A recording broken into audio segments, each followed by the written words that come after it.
I'm going to focus on the benefits of current digital technologies to patients, clinicians and the NHS.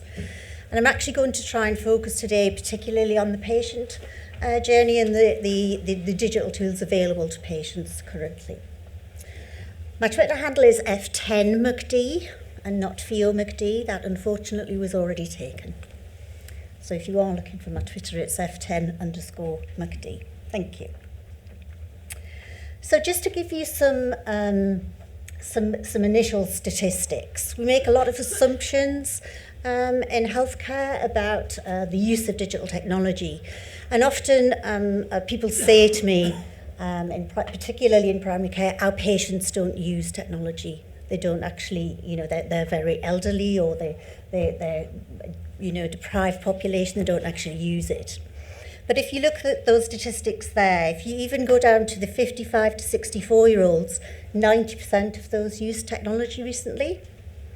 65 to 74, 78%, so they're actually quite huge numbers. And even once you get over the 75 plus, 41% of 75 pluses actually use the internet.